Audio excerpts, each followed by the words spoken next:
Hello student, good morning. Am I O T? Morning sir. Good morning. Yes sir. Screen दिख रहा है बेटा? Yes sir. Hmm. तो हमने लास्ट क्लास में we were on the mole concept and हमने just start किया था। तो मैंने आपको एटॉमिक वेट का बेसिक्स एंड मॉलिक्यूलर वेट का बेसिक बताया था आपको। तो मॉलिक्यूलर वेट में मिनिमम मॉलिक्यूलर वेट वाले क्वेश्चंस किए थे। तो मॉलिक्यूलर वेट में ये एक पॉइंट और लिख सकते हो, आप ऐड कर सकते हो। अगर हमें मॉलिक्यूलर वेट के अंदर ये निकालना हो, average molecular weight, average molecular weight मतलब बहुत सारे मोलिक्यूल होते हैं तब एवरेज मोलिकुलर वेट निकलता है। तो एवरेज मोलिकुलर वेट जो निकलेगा, आपके पास डिफरेंट मोलिक्यूल हों, काफी सारे डिफरेंट मोलिक्यूल होते हैं, देन हम एवरेज मोलिकुलर वेट निकालते हैं। तो डिफरेंट फार्मूला यूज कर सकते हो, जैसे एम डैश एवरेज निकालना है। तो अगर आपके पास डिफरेंट मोलिक्यूल हैं और उनका वॉल्यूम है, परसेंटेज अबंडेंस है पहला, तो वही फार्मूला देखो, परसेंटेज अबंडेंस ले सकते हो आप। परसेंटेज अबंडेंस इनटू उनका जो मोलिकुलर वेट है ईच का, सबका सम ले लो, डिवाइडेड बाई 100 कर दो। दूसरा तरीका भी यूज कर सकते हो, परसेंटेज अबंडेंस बाई वॉल्यूम देखते हो तो डायरेक्ट आप वॉल्यूम भी लिख सकते हो बेटा। Average molar mass is equal to volume, जैसे हर किसी का वॉल्यूम, इंडिविजुअल का वॉल्यूम इनटू हर किसी का मोलर मास, उसका सम ले लो, इंडिविजुअल कर दो और but divided by total volume कर देना। टोटल वॉल्यूम कर दोगे तो भी एवरेज मोलर मास आएगा। यू नो दैट कि वॉल्यूम जो होता है PV is equal to NRT होता है।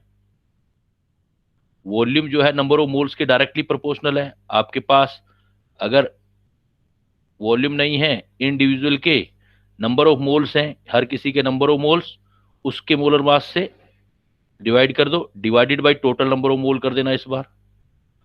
तो भी आप जो है निकाल सकते हो, किसी का भी एवरेज मोलर मास निकाल सकते हो। तो एवरेज मोलर मास कैलकुलेट करने के डिफरेंट वे हो सकते हैं हमारे पास। तो इन डिफरेंट वे में सपोज कुछ एग्जांपल देखते हैं अपने। जैसे सपोज अपने अर्थ वाला एटमॉस्फेयर देखते हैं as example. Suppose we consider our earth like that, या अपना अर्थ है सपोज, प्लेनेट लाइक अर्थ। तो अर्थ में जो एटमॉस्फेयर है बेटा, एटमॉस्फेयर में एयर है, तो एयर के कंपोनेंट है डिफरेंट टाइप ऑफ गैस। तो इसके एटमॉस्फेयर में, जैसे अर्थ में हम बात करें तो देखो कितना है हमारे पास, देखो बेटा कितना बोलते हैं हम, 78% बाई वॉल्यूम क्या बोलते हो आप, नाइट्रोजन है। बोलते हैं कि नहीं बोलते? जो हमारा एटमॉस्फेयर है एयर का, उसमें 78% नाइट्रोजन होती है, सबसे ज्यादा नाइट्रोजन गैस है। और 21% क्या है, ऑक्सीजन है। तो हम क्या कर लेते हैं, हम ऐसा एज्यूम कर लेते हैं प्लेनेट जो है हमारा अर्थ जैसा प्लेनेट ले लेते हैं, जिसमें हमारे पास 78% नाइट्रोजन बाई वॉल्यूम या परसेंटेज अबंडेंस, और बाकी रिमेनिंग जो है सपोज 22% ऑक्सीजन है। बाकी एज्यूम करते हैं कोई और गैस नहीं है। ऐसा रियल में नहीं है, और गैसेस भी अवेलेबल है, हीलियम वगैरह। बट हम ऐसा एटमोस्फेयर एज्यूम कर लेते हैं कि 78% उसके अंदर नाइट्रोजन है और 22% ऑक्सीजन है एटमोस्फेयर में। तो हमें एवरेज मोलर मास निकालना है। तो बेटा देखो average molar mass, and suppose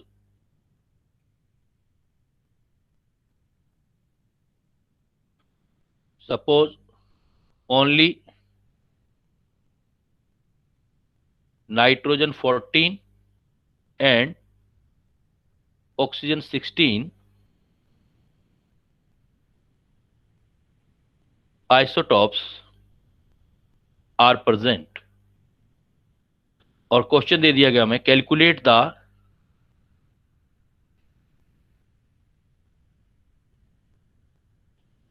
molar mass of air calculate the molar mass of air. अब बेटा आपको इसका मतलब एयर का मोलर मास निकालना है। तो एयर का मोलर मास निकालना है तो एयर तो क्लियर है कि एयर में बहुत सारी गैसेज हैं। जैसे उसने क्वेश्चन में हमें दे दिया कि जो एयर है उसके अंदर 78% तो नाइट्रोजन ही है और 22% ऑक्सीजन है, बाकी कह रहा है नहीं है। तो मोलर मास ऑफ एयर का मतलब एवरेज मोलर मास ही तो हुआ। Examiner molar mass of air कहेगा तो हम average molar mass of air ही हो गया।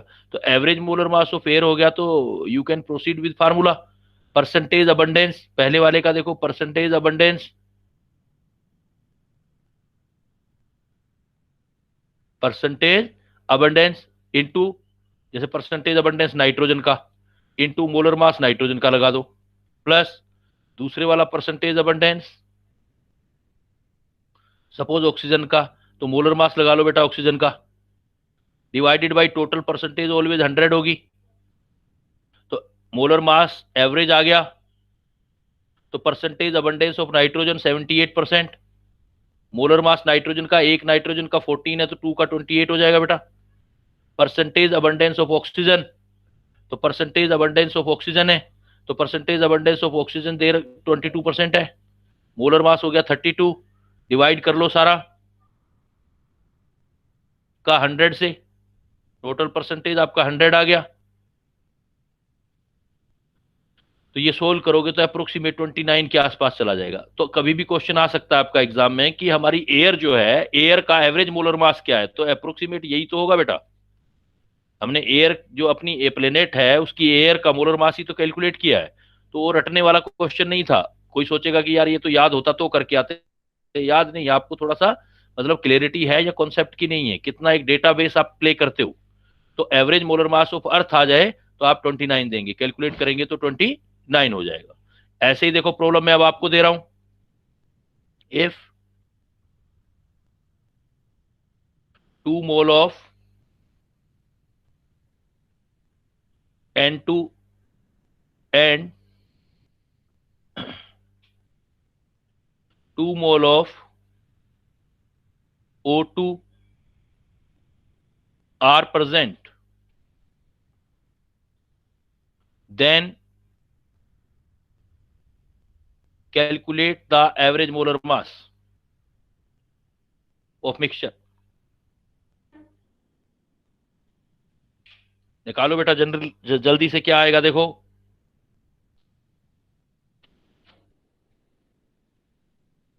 कैलकुलेट करें बेटा, आंसर बताओ।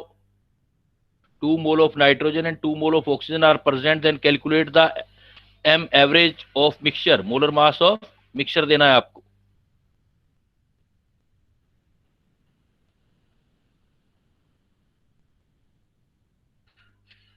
तो m एवरेज निकालोगे, इस बार देखो वॉल्यूम की जगह मोल भी लिख सकते हो आप।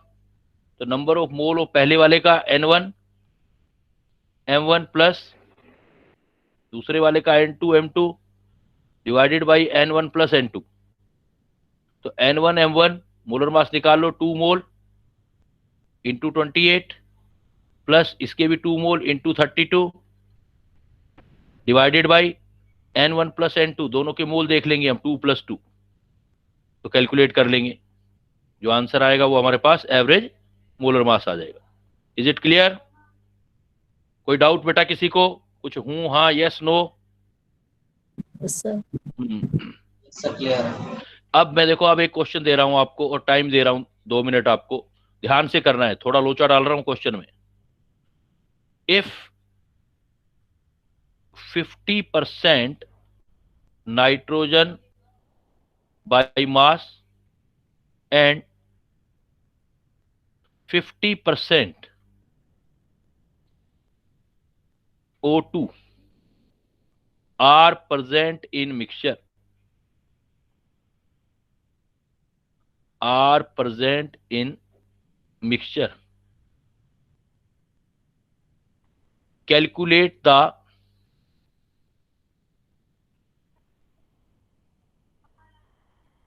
m average, calculate the m average। क्या आंसर आएगा, निकालो बेटा जरा, देखते हैं कितनों को समझ आया है पॉइंट।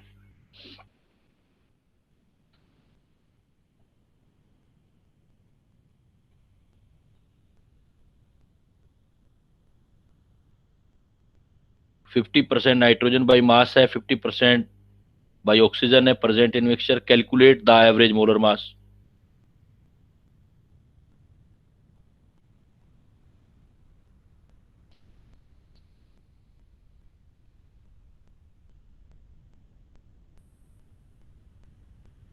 कैसे निकालोगे बेटा, जरा बताओ।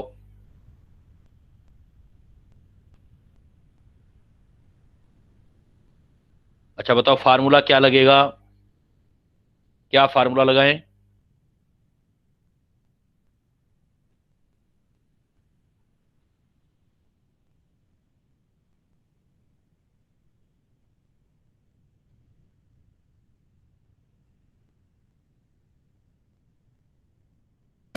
सर अबंडेंस वाला फॉर्मूला लगेगा।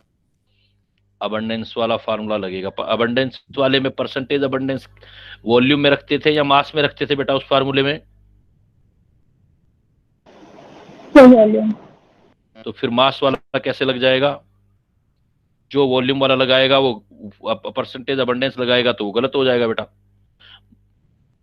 इसका मतलब हमें क्वेश्चन को बनाना पड़ेगा, क्वेश्चन डायरेक्ट सीधा नहीं होगा।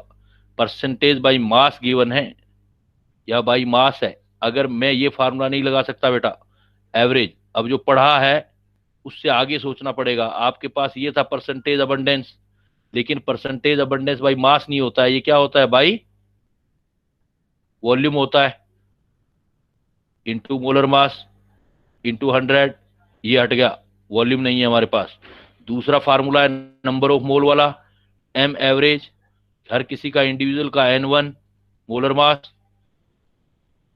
अपॉन टोटल नंबर ऑफ मोल। ये वाला फार्मूला यूज किया जा सकता है, डायरेक्ट तो नहीं होगा, यूज किया जा सकता है, बिकॉज नंबर ऑफ मोल्स हम बना सकते हैं। तो इस फार्मूले को हम अब करेंगे, चेक करेंगे हम, तो उससे निकालेंगे। तो assume that number of moles, अभी डिटेल भी पढ़ाऊंगा, तो जनरल फार्मूला तो अब इतना तो याद होगा ही सबको कि नंबर ऑफ मोल होता है given weight upon formula weight. Number of mole is equal to given weight upon formula weight. तो मेरे पास फार्मूला क्या आएगा, M average is equal to N1 M1 plus N2 M2 divided by N1 plus N2।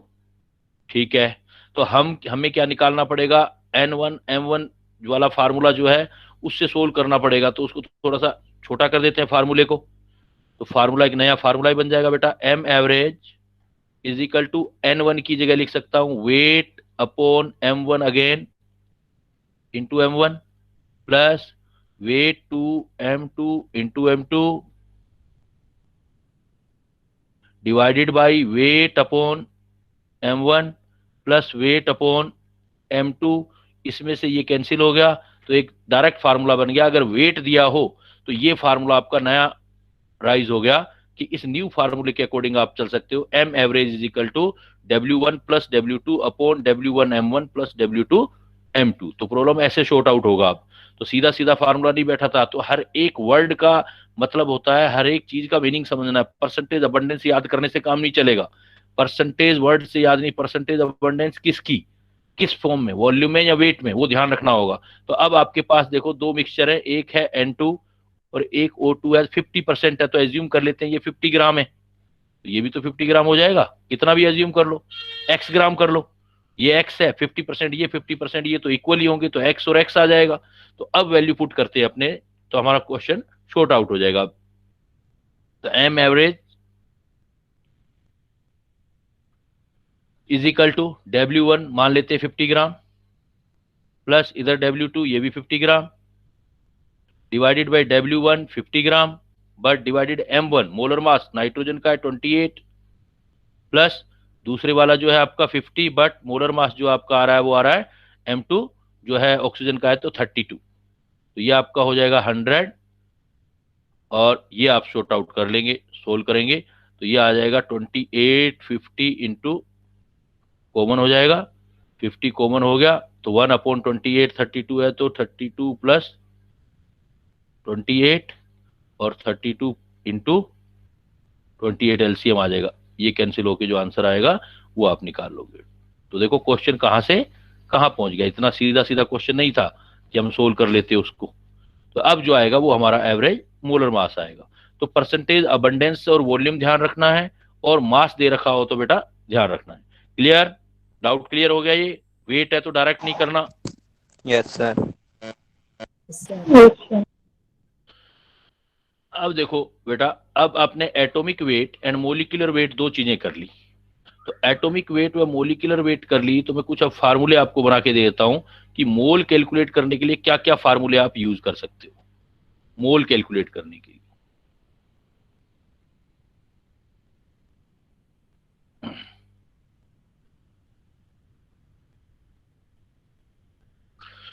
देखो बेटा, मोल एक calculation है। तो किसी भी चीज के आपको मोल निकालने हैं, तो आप मोल किसी के भी गिवन नंबर से निकाल सकते हो। गिवन नंबर, मान लो किसी भी स्पीसीज के, जिस स्पीसीज के निकालने हैं उसके गिवन नंबर को एक फिक्स नंबर से डिवाइड कर दो, जैसे एवोगैड्रो नंबर बोलते हैं हम, उससे डिवाइड कर दो तो आपके किसी चीज के मोल आ जाएंगे। तो नंबर से मोल आप ऐसे निकाल सकते हो। लेकिन ये आप वेट से भी निकाल सकते हो। तो इज इक्वल टू, तो गिवन नंबर को मैं एन लिख देता हूं, तो एन अपॉन एन ए, किसी के नंबर अपॉन एन ए। और वेट से भी निकाल सकते हो, गिवन वेट। लेकिन वेट जो लेना है वो बेटा आपने ग्राम में रखना है। गिवन वेट इन ग्राम किसी का भी, डिवाइडेड बाई उसका फार्मूला वेट। तो उससे भी आप मोल निकाल सकते हो। तो एक जो बेसिक फार्मूला है मोल कैलकुलेट करने का, वो कैलकुलेशन करने का, या तो आप नंबर से निकाल सकते हो या वेट से निकाल सकते हो। नंबर के थ्रू या वेट के थ्रू आप मोल कैलकुलेट कर सकते हो। बट आपके पास इफ, ये जनरल फार्मूला आपके पास, mole is equal to given upon Avogadro number is equal to weight upon molar mass. But अगर आपके पास कोई गैसियस सब्सटेंस है, if gaseous substance is present, तो आप एक वॉल्यूम से फार्मूला और यूज कर सकते हो मोल निकालने का। मोल को सपोज स्मॉल एन से ले लेते हैं, तो मोल जो आप निकाल सकते हो, एक और फार्मूला यूज कर सकते हो बेटा, गिवन वॉल्यूम। लेकिन ये सिर्फ गैसियस के लिए निकालना, गैसियस सब्सटेंस के लिए गिवन वॉल्यूम, गिवन, ये गिवन वॉल्यूम अगर लीटर में है तो 22.4 पे डिवाइड कर दो, और लीटर में वॉल्यूम होना चाहिए एट एनटीपी पर। अभी बताता हूं एनटीपी का मतलब। और अगर मिलीलीटर में है तो 2240 लिख दो। वॉल्यूम अगर आपके पास मिलीलीटर में है तो 224, ऊपर वाला लगेगा ही लगेगा, ये और फार्मूला लग जाएगा। अगर आपके पास गैसेस है, ये तो सबके लिए लगेगा। किसी के मोल निकालने तो given number upon N A, weight upon molar mass. अगर गैसियस है तो ये चीज और लगा सकते हो। अगर आपके पास गैस है तो गैसियस के लिए ये चीज आप और लगा सकते हो, mole is equal to given volume. लेकिन लगाना सिर्फ गैसियस के लिए, लिक्विड के लिए नहीं, ओनली गैसियस के लिए ये फार्मूला भी यूज कर सकते हो। गिवन वॉल्यूम अपॉन एनटीपी पर अपॉन 22.4, गिवन वॉल्यूम लीटर में लेना है अपॉन 22.4। अगर आपके पास सोल्यूट है, कोई सॉल्यूशन है, if solute is present in solution,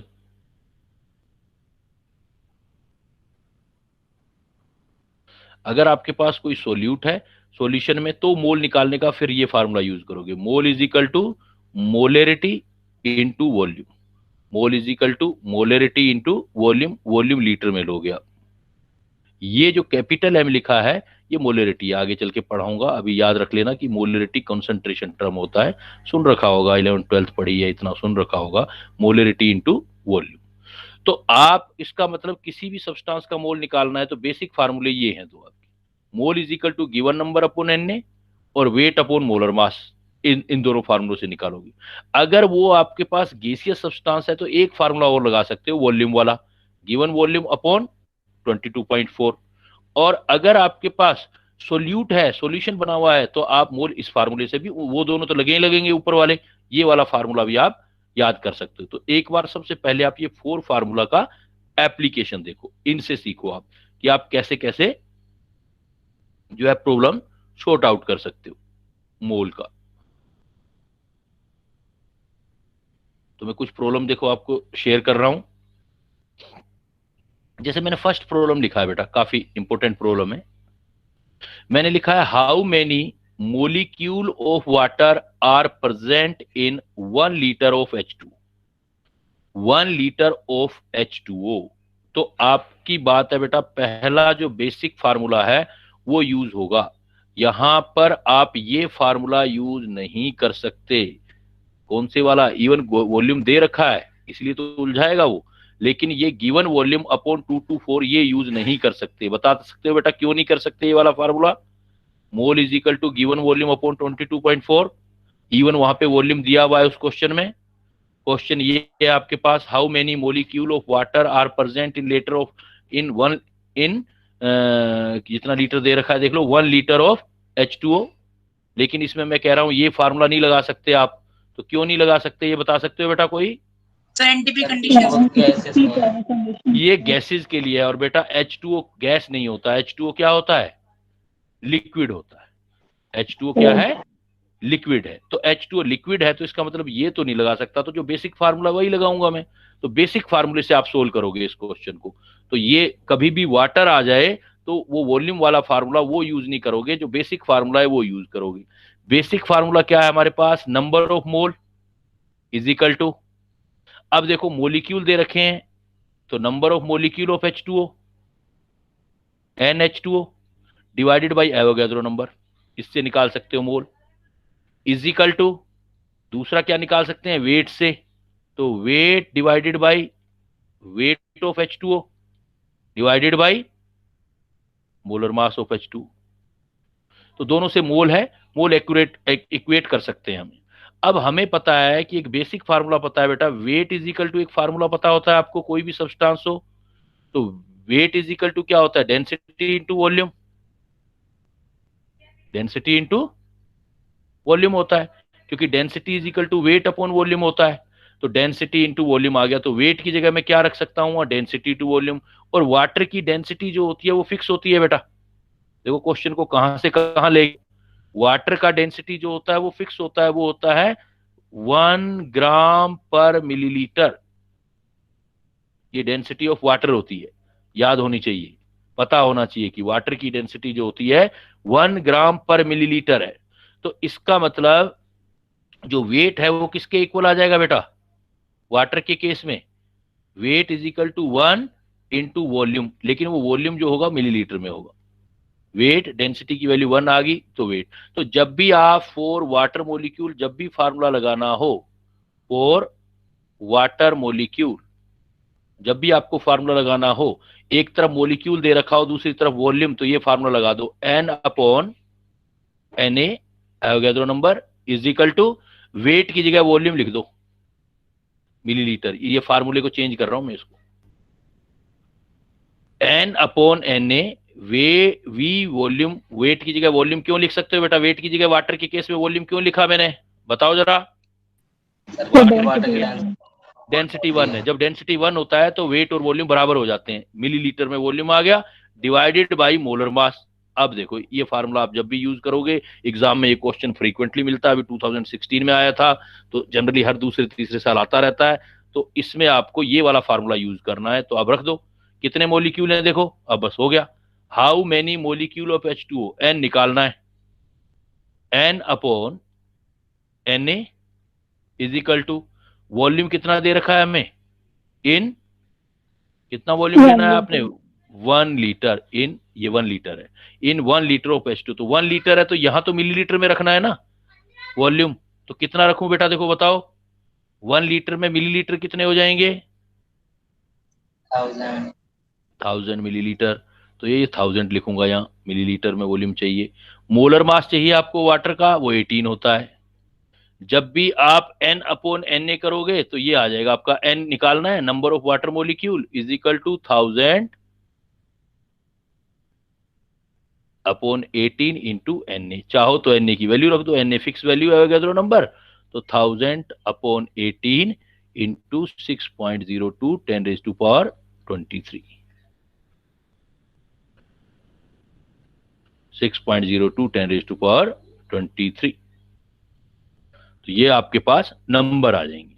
suppose मैं इसी बेस पर आपको एक प्रॉब्लम देता हूं।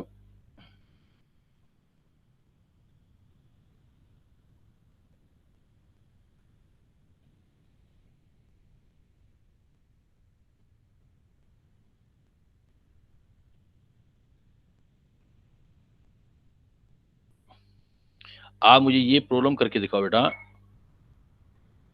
कि अगर हमारे पास 1 वाटर मॉलिक्यूल है तो उसका वॉल्यूम कितना होगा।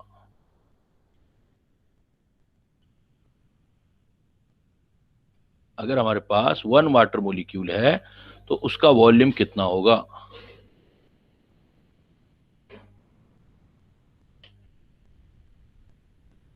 ये प्रॉब्लम लिख दिया मैंने।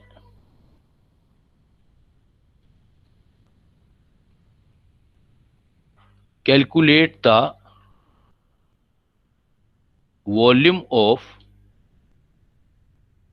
1 water molecule. Calculate the volume of 1 water molecule. जब भी बेटा ऐसा केस आ जाए, आपका केस जब भी ऐसा आ जाए, मोल कंसेप्ट यूज करना है। वाटर मॉलिक्यूल है, मोल लिखोगे, सॉल्यूशन। आप लिखोगे number of mole is equal to एक गिवन नंबर से निकाल सकते हो, क्योंकि 1 वाटर मॉलिक्यूल है तो नंबर की बात कर रहा है, इसलिए नंबर लिखूंगा n upon n is equal to mole weight से भी निकाला जा सकता है, weight upon formula wait.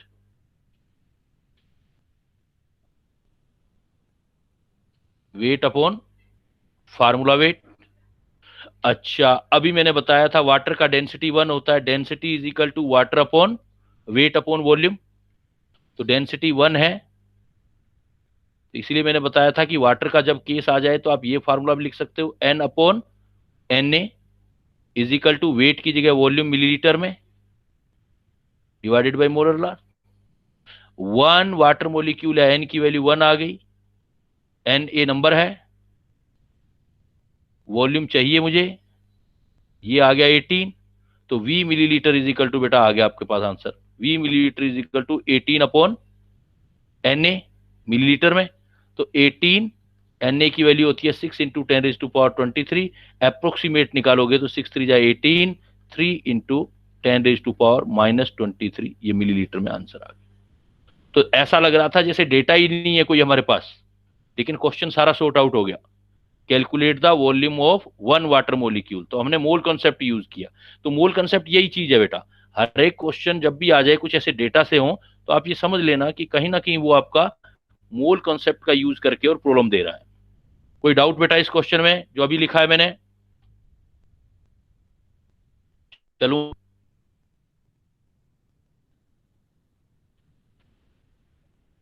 Water molecule के लिए भी आप ये वाला फार्मूला यूज कर सकते। अगर किसी को कोई डाउट दिख रहा हो तो बेटा पूछ सकता है वो, इस तरह ये चीज कैसे आ गई यहां पर। क्लियर है? तो ये सिर्फ वाटर के लिए ना? ये सिर्फ वाटर के लिए, क्योंकि डेंसिटी 1 वाटर की होती है, सबके लिए नहीं। डेंसिटी 1 है तभी तो वेट की जगह हम ये लिख रहे हैं वॉल्यूम। यस। डेंसिटी 1 है इसलिए तो लिख रहे हैं, बाकी के लिए थोड़ी लिख पाएंगे हम। और ये बहुत फ्रीक्वेंटली आस्किंग क्वेश्चन है। नेक्स्ट आ जाओ फिर मैंने एक प्रॉब्लम दे दिया, जैसे यहाँ कुछ मैंने प्रॉब्लम डिस्कस किए हुए हैं आपके लिए। मैंने ये प्रॉब्लम किया, देखो 6.023 10⁻24 CH4, what is its weight. अब देखो एक तो वेट W आ रहा है आपके पास और एक नंबर आ रहा है, तो वापस फार्मूला लगा सकता हूं ना CH4 के लिए। अब हम CH4 के लिए लगा रहे हैं, फॉर CH4। तो मुझे वेट निकालना है, नंबर है, तो वापस लिख सकते हो नंबर ऑफ मोल यूज करोगे तो नंबर से निकालोगे तो बेटा आएगा n upon Na। n upon Na is equal to weight से निकालोगे तो आएगा वेट अपॉन फार्मूला वेट। तो CH4 का फार्मूला वेट निकाल लो। कार्बन का होता है 1, हाइड्रोजन कार्बन का होता है 12 और हाइड्रोजन का होता है 4। एक हाइड्रोजन का 1, 4 आ गया तो 4, 12 और 4 16 हो गया क्वेश्चन शॉर्ट आउट। n की वैल्यू दे रखी है 6.023 इंटू 10⁻24। Na की वैल्यू भी होती है 6.023 इंटू 10⁻, कितना लिखूं बेटा? एवोगैड्रो नंबर याद होना चाहिए कितना? 23 इज इक्वल टू वेट आपको निकालना है, मोलर मास आ गया 16, तो इससे ये कैंसिल हो गया, ये 23 हो गया तो ये भी कैंसिल हो गया, 1 रह गया, तो वेट इज इक्वल टू आ गया आपका। वेट 160 ग्राम आ गया। तो क्वेश्चन की थीम को पहले अच्छे से आपने समझना है। अब थोड़ा सा फिर लेवल इंक्रीज कर रहा हूं मैं, देखो क्वेश्चन का। सपोज मैंने ये प्रॉब्लम दे रहा हूं आपको, जिस पे टिक कर रहा हूं, वो प्रॉब्लम फिर पढ़ते टाइम जो रिवाइज करो तो उस टाइम दोबारा देख लेना। ये प्रॉब्लम लिख रहा हूं मैं आपको, मैं लिख रहा हूं from 220 milligram of CO2 10 raised to power 21 molecule of CO2 are removed. How many mole of CO2 are left in the container? कहता है ये कंटेनर है आपका, इस कंटेनर में CO2 है, तो सोच लेते हैं कि मोल से सोल्व करेंगे। इनिशियल मोल है Ni, इसमें से कुछ बाहर निकाल दिए तो N रिमूव कर दिया हमने, तो बाकी कितने रह गए? तो N left is equal to कितना, क्या फार्मूला बनेगा बेटा? N left is equal to number of mole of CO2 initial,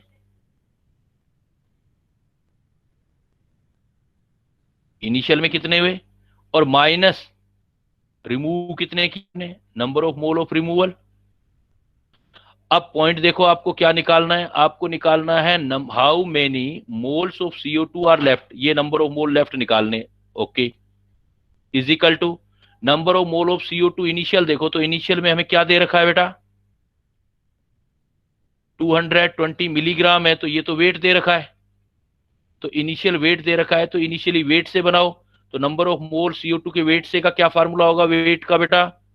wait of CO2 divided by formula weight of CO2। चलो यहां से ये आइडिया मिल गया। Minus number of mole of removal, removal देखो किस क्या कर रखा है उसने, रिमूव जो किया है 10 raised to power 21 molecule of CO2 are removed, तो इसका मतलब N निकाल रखा है उसने, नंबर दे रखा है, तो ये रिमूव्ड वाले मोल N से निकालो तो क्या फार्मूला हो जाएगा? Number of mole of removed, क्योंकि नंबर N दे रखा है तो N से ही तो निकालूंगा, तो N अपॉन एवोगैड्रो नंबर। अब हमारे पास N लेफ्ट आ जाएगा, तो सोल्व कर लेंगे इसको हम। तो वेट ऑफ CO2 ये दे रखा है आपको, वेट ऑफ CO2 जो दे रखा है वो 220 ग्राम में लेना होता है हमेशा, वेट ऑफ CO2 220, तो उसको आप सोल्व कर लोगे। मैं ऐसे कर लेता हूं, और N left is equal to weight of CO2 given है 220 मिलीग्राम, तो 10 - 3 ग्राम, ग्राम में लेना है, divided by molar mass of CO2 44 होता है, माइनस N दे रखा है उसने 1 × 10⁻21 मोलिक्यूल, ये निकाले हैं। एवोगैड्रो नंबर होता है 6 × 10⁻23, इसमें से ये माइनस कर दो, नंबर ऑफ मोल लेफ्ट आ जाएंगे आपके। क्लियर? कोई डाउट? कि आपको जो डेटा दिए हुए हैं उसी डेटा से आपको क्वेश्चन को शॉर्ट आउट करना है, यूज करना है, हेल्प करना है नंबर ऑफ मोल्स के फार्मूलों का, जो नंबर ऑफ मोल्स के फार्मूले आपने पहले ही कर लिए। इसलिए यहां पर उसने क्या कर दिया, पहले वेट दे दिया, तो पहले वेट से निकाल लिए मोल कि स्टार्टिंग में इनिशियल मोल वेट से कितने हैं, तो वेट अपॉन मोलर मास से। बाद में कह दिया इतने मोलिक्यूल निकाल लिए, तो नंबर से निकाल लिए हमने मोल, N/N करके इतने मोल निकाल लिए। इनिशियल मोल में से लास्ट वाले मोल निकालने वाले माइनस कर दिए, तो लेफ्ट बच गया हमारे पास। क्लियर? चलूं आगे? कोई डाउट? मतलब फार्मूले आपको क्या याद हैं? ये काम नहीं करेगा बेटा। उन याद करने में एग्जामिनर कौन सा फार्मूला कह रहा है, कौन सा यूज करके मोल निकालो, उससे आपको निकालना है। तो ऊपर वाले कंसेप्ट में हमें इक्वेट करके निकालना पड़ा था, इस वाले क्वेश्चन में इक्वेट की रिक्वायरमेंट नहीं थी हमें। इसमें तो हमें ये था कि स्टार्टिंग में कितने मोल हैं, तो हमने कैलकुलेट कर लिए कितने मोल वेट से, बाद में नंबर था जो निकलने वाले नंबर से कैलकुलेट कर लिए, तो वो माइनस कर दिए उसमें, बाकी बचे हुए मोल आ गए हमारे पास। क्लियर बेटा? बोलते जाओ, डू रिप्लाई। रिस्पॉन्स बहुत आपका नेग्लिजिबल है, रिस्पॉन्स करा किया करो बेटा। सीखने का एक ही तरीका होता है, रिस्पॉन्स। यस या नो तो बोल ही सकते हैं ना हम लोग, या चीज नहीं आती है तो पूछ सकते हैं हम। Yes sir.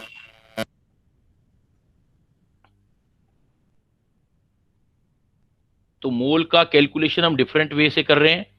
अब यहां पर मैं आपको फिर मोल गैसियस पर ले जाने के लिए चलता हूं, उसके लिए थोड़ी बेसिक बता दूं मैं आपको।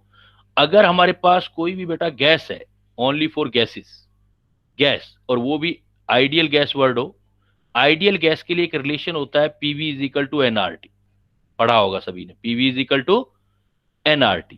P प्रेशर होता है, V वॉल्यूम होता है, N नंबर ऑफ मोल्स होते हैं, R एक यूनिवर्सल गैस कांस्टेंट होता है, T टेम्परेचर होता है। आपको सबसे पहले कुछ बेसिक सीखने हैं कि जो प्रेशर होता है, P होता है जो प्रेशर, तो जो प्रेशर होता है उस प्रेशर को आप किस किस यूनिट में मेजर कर सकते हैं, ये बहुत जरूरी चीज है। बहुत सारे आगे आपका स्टेट्स ऑफ मैटर है या आपके जो इक्विलिब्रियम चैप्टर है, सब जगह काम आएगा। तो प्रेशर जो होता है वो एटीएम में हो सकता है बेटा, और 1 ATM is equal to 1 ATM is equal to 76 centimetre of Hg होता है, और 1 सेंटीमीटर में 10 mm होते हैं, इसलिए 760 mm ऑफ मर्करी होता है 1 एटीएम में, और जितना mm होता है उतना टोर होता है, इसलिए 760 टोर भी हो सकता है, और 101,325 पास्कल भी होता है। तो ये सारे यूनिट आपको याद होने चाहिए कि भाई एक एटीएम में कितने सेंटीमीटर हैं, कितने मिलीमीटर हैं, मिलीमीटर और टोर एक ही बात होती है, कितने बार हैं। तो जैसे आपको मैं बताऊं कि as example 1 ATM is equal to 1.01325,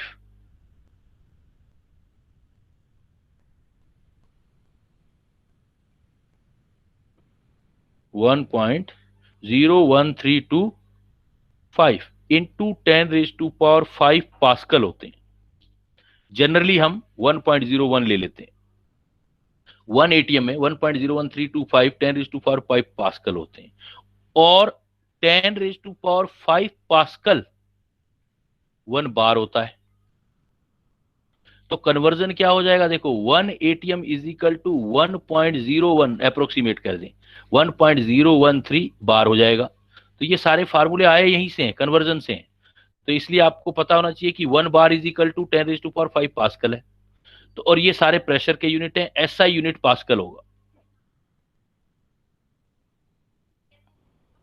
अब आ जाओ वॉल्यूम। वॉल्यूम में litre, millilitre, centimetre cube, millilitre cube, ये बहुत सारी चीजें होती हैं।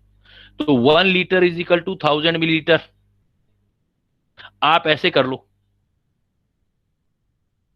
1 litre is equal to 1000 millilitre है, ये तो कोई बड़ी प्रॉब्लम नहीं है, सबको आता है।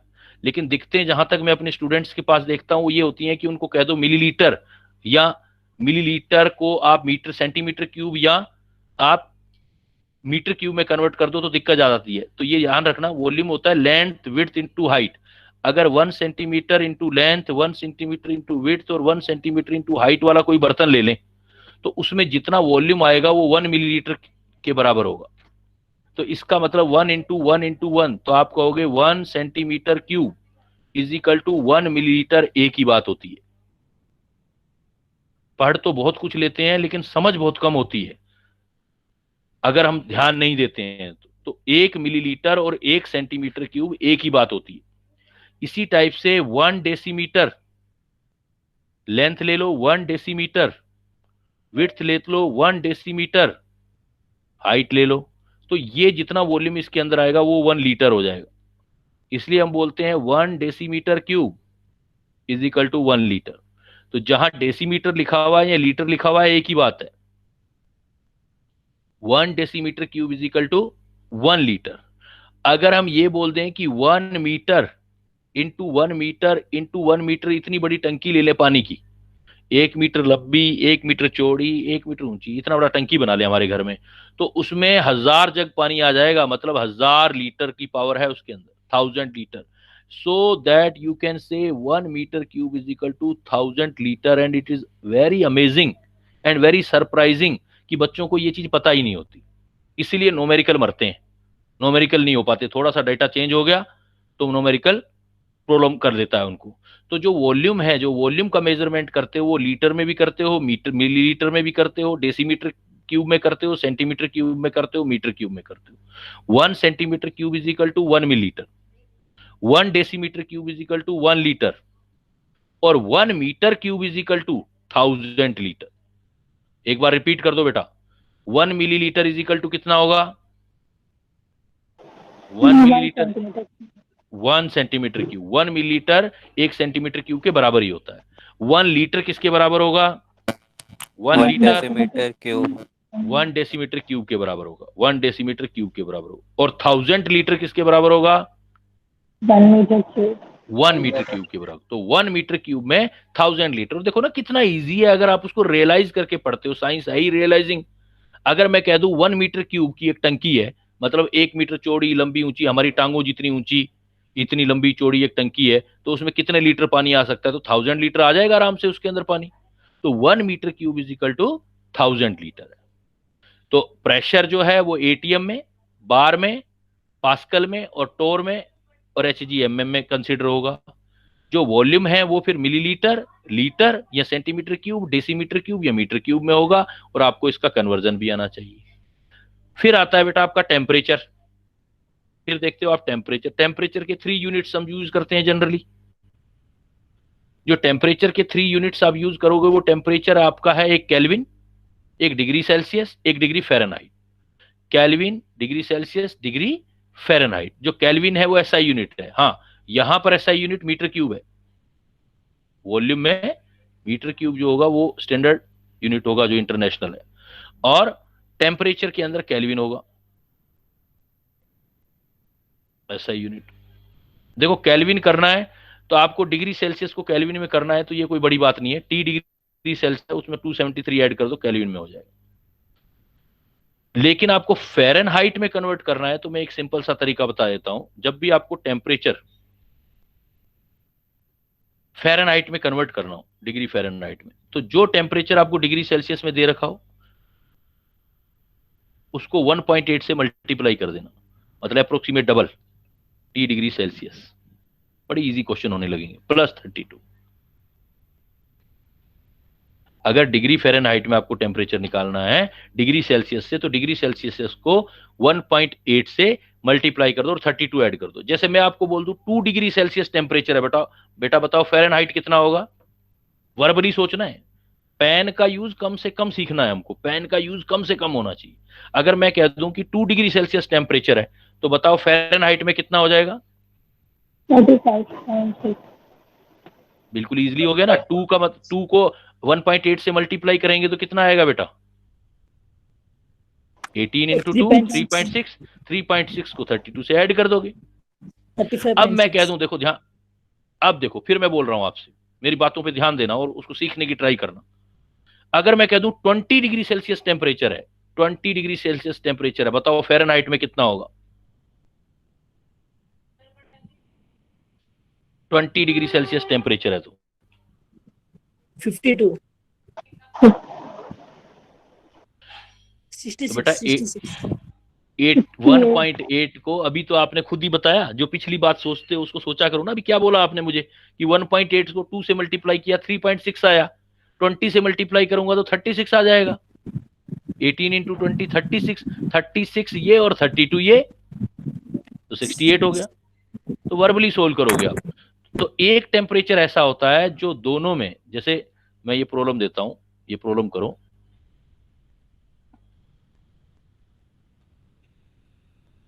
Convert the -40 degree Celsius into Fahrenheit, degree Fahrenheit temperature. ये सोल्व करेंगे। तो क्या फार्मूला लगाएंगे? T degree Fahrenheit 1.8 -40 degree Celsius plus 32। तो टी डिग्री फ़ारेनहाइट 8 4 72 माइनस का +32। तो आंसर देखो कितना आ गया वापिस, -40। तो जो -40 डिग्री सेल्सियस है, ये यही मैजिक है, यही डिजिट्स का मैजिक है। डिजिट्स का मैजिक किसी को बोलते हैं कि -40 डिग्री सेल्सियस टेम्परेचर फ़ारेनहाइट में कन्वर्ट करोगे तो -40 डिग्री फ़ारेनहाइट ही आएगा। -40 डिग्री सेल्सियस को इसमें कन्वर्ट करोगे फ़ारेनहाइट में तो -40 आएगा। तो ऐसा पूछा जा सकता है कौन सा ऐसा टेम्परेचर है जिसका सेम वैल्यू आ रहा है, डिग्री फ़ारेनहाइट और डिग्री सेल्सियस। तो आपका जो PV is equal to NRT है, आइडियल गैस है, उस PV is equal to NRT में आर की वैल्यू निकालोगे तो आपकी डिफरेंट यूनिट में डिफरेंट आएगी। जैसे इसमें आएगी 0.021 लीटर। अभी इसकी जरूरत नहीं है तो इसलिए मैं यहाँ छोड़ रहा हूं, बट वैसे बता रहा हूं 0.0821 लीटर एटमोस्फेयर केल्विन में आएगी। 0.083 लीटर बार में आएगी, 8.314 जूल पर केल्विन में, और कैलोरी में 2 आ जाएगी। आर की वैल्यू अभी जरूरत नहीं पड़ेगी, लेकिन आइडिया होना चाहिए आपको। तो पीवीएनआरटी। तो अब गैस की प्रॉब्लम देखते हैं अब हम।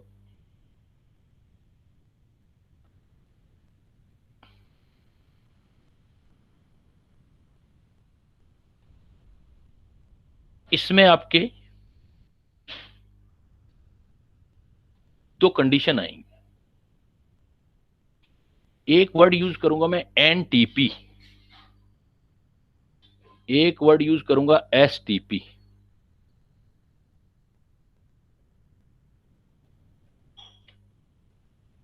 एक वर्ड सुनते हो आप एनटीपी, एक वर्ड सुनोगे आप एसटीपी। थोड़ा डिफरेंस है, लेकिन इस गैसियस स्टेट में आपको एनटीपी एसटीपी सेम लेके चलना है।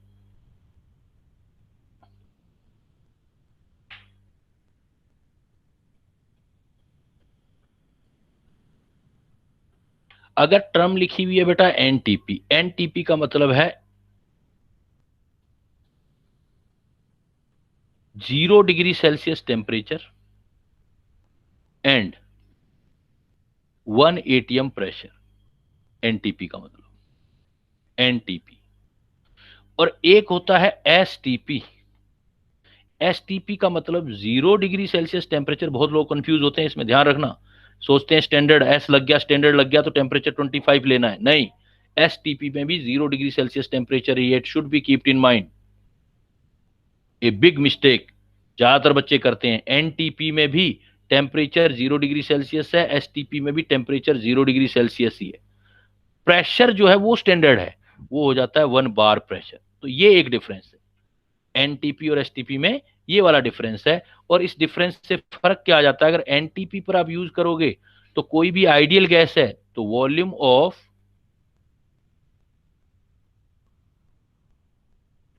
1 मोल आइडियल गैस, अगर कोई भी गैस है 1 मोल एट एनटीपी वर्ड लिखा हुआ है तो वो आएगा 22.4 litre. Volume of 1 mole ideal gas at NTP 22.4 litre. अगर क्वेश्चन आ जाए volume of 1 mole ideal gas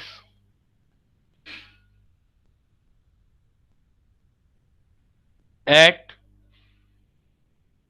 STP, थोड़ा सा वॉल्यूम ज्यादा हो जाता है 22.7 लीटर। एनटीपी पर 22.4 लीटर, एसटीपी पर 22.7। But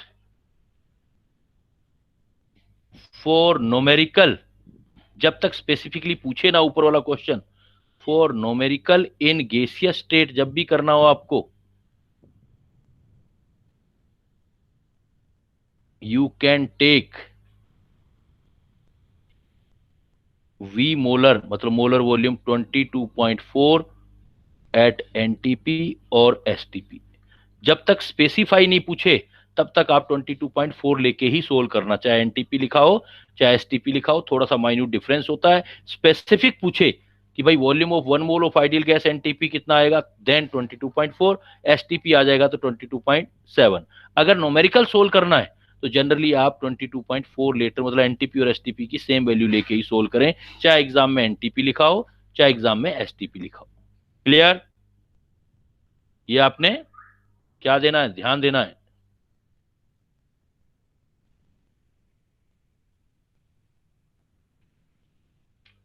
pay attention.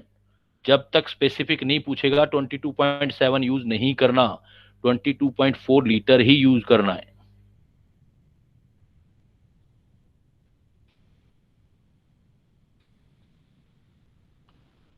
तो ये चीजें आप यहां पर कुछ गैसियस स्टेट के अंदर आप यूज कर सकते हो। एक चीज और लिख सकते हो आप यहां पर, एक नंबर होता है लो स्मिथ नंबर, एक एवोगैड्रो नंबर होता है, एक लो स्मिथ नंबर होता है। लो स्मिथ नंबर ये होता है number of molecule in 1 millilitre of gaseous at NTP. NTP में 1 मिलीलीटर ऑफ एट एनटीपी, ये नंबर इतना कैलकुलेट करोगे तो इतना आएगा 2.653। इसको बोलते हैं लो स्मिथ नंबर, लो स्मिथ नंबर।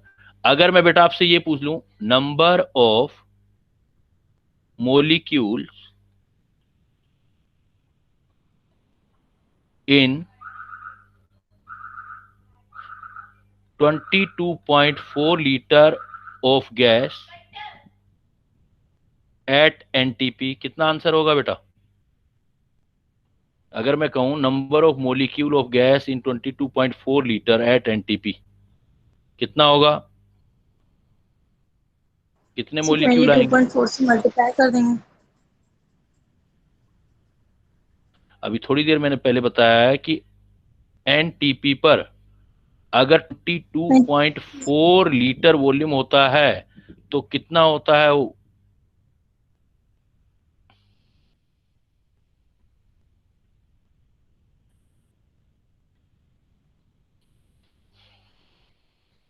बहुत मेहनत करना पड़ेगा आप वाले बैच को। Number of molecule in 22.4 litre of gas NTP, अभी मैंने बोला है कोई भी अगर वॉल्यूम इतना हो 22.4 लीटर हो तो कितनी गैस होती है वो? 1 मोल। और 1 मोल होती है तो उसके अंदर पार्टिकल कितने होते हैं? Avogadro number. फिर आपके रॉकेट साइंस वाला क्वेश्चन थोड़ी पूछ लिया था मैंने। तो एवोगैड्रो नंबर का मतलब होता है number of molecule in 22.4 litre of gas at NTP. अगर नहीं आ रहा था तो मोल कॉन्सेप्ट भी यूज कर लेते, N is equal to N upon N A is equal to gas है तो वी अपॉन 22.4, एन जो कह रहे हो नंबर ऑफ मोलिक्यूल निकालने हैं अपॉन एन ए, वॉल्यूम दे रहा है 22.4 अपॉन 22.4, कैंसिल हो गया, N is equal to N A. Avogadro number का मतलब 1 मोल ही तो होता है। तो एवोगैड्रो नंबर का मतलब होता है number of molecule in 22.4 litre of gas at NTP. और लो स्मिथ नंबर का मतलब होता है number of molecule in 1 litre नहीं, 22.4 लीटर नहीं, 1 millilitre. 1 millilitre of gas at NTP होता है तो उसको हम लो स्मिथ नंबर बोलते हैं। तो गैसेस पार्टिकल के लिए दोनों वर्ड यूज कर सकते हो आप, लो स्मिथ नंबर और एवोगैड्रो नंबर। एवोगैड्रो नंबर खैर किसी के लिए भी यूज कर सकते हो, उसका एक फिक्स नंबर है। अब देखो फिर कुछ प्रॉब्लम बनाते हैं अपने, थोड़ा सा लेवल को चेंज करके।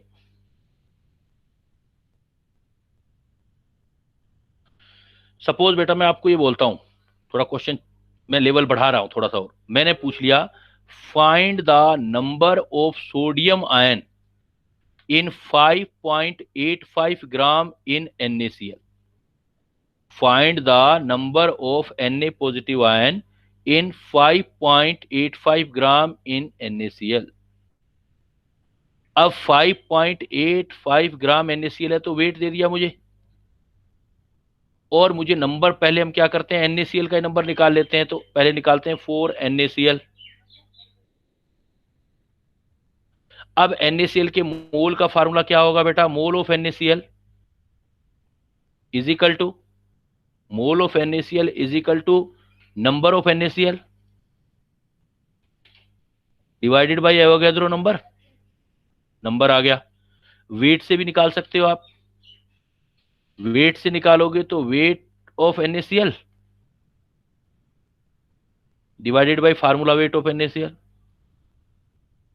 NaCl नंबर निकाल लेते हैं अपने, नंबर निकालना है तो number of NaCl is equal to Avogadro number, weight of NaCl 5.85।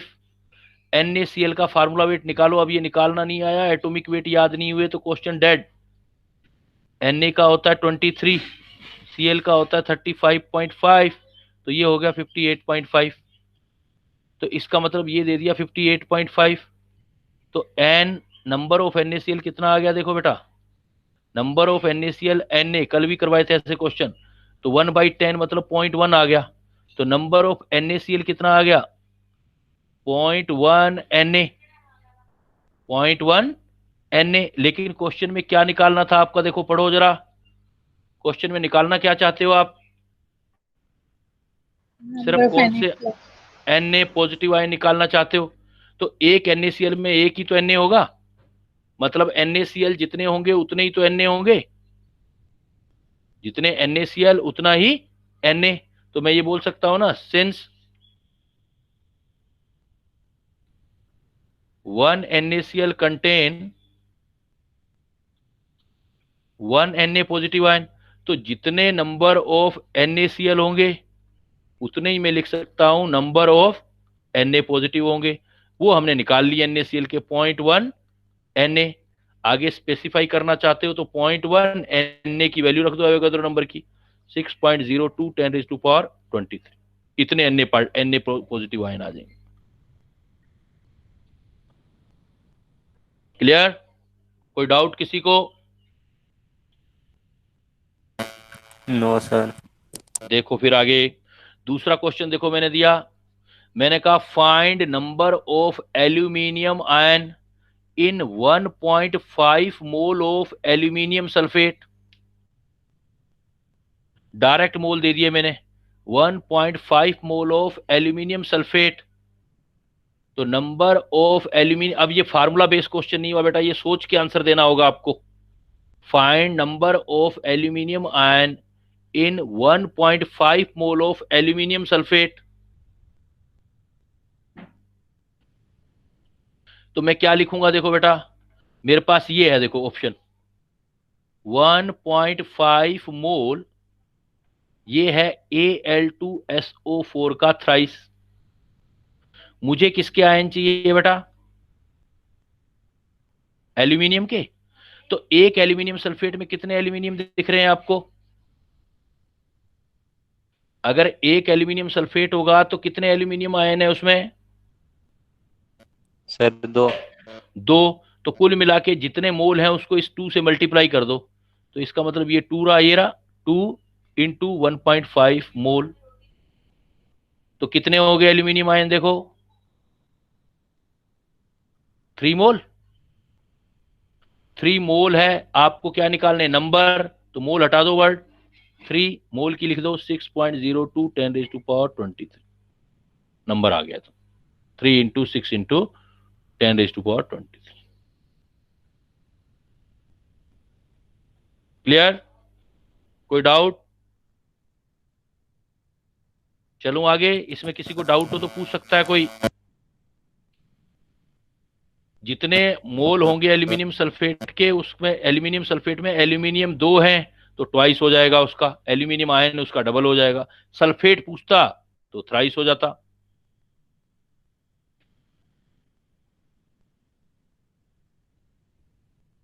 वो पहले वाले क्वेश्चन का सॉल्यूशन दिखा दीजिएगा साइड, लेफ्ट साइड।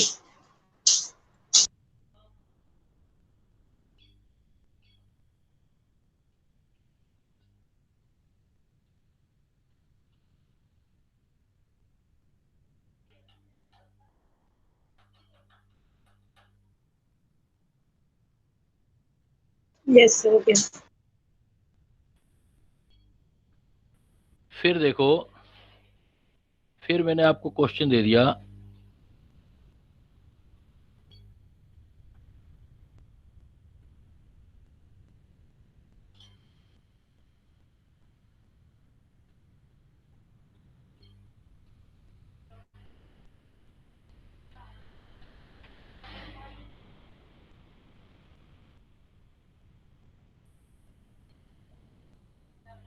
इस टाइप का एक प्रॉब्लम दिया मैंने आपको। ये अभी आपका जो इस 2020 वाला प्रॉब्लम इसी टाइप का आया भी आपका, ये वाला प्रॉब्लम मैंने दे दिया। Which of the following contain maximum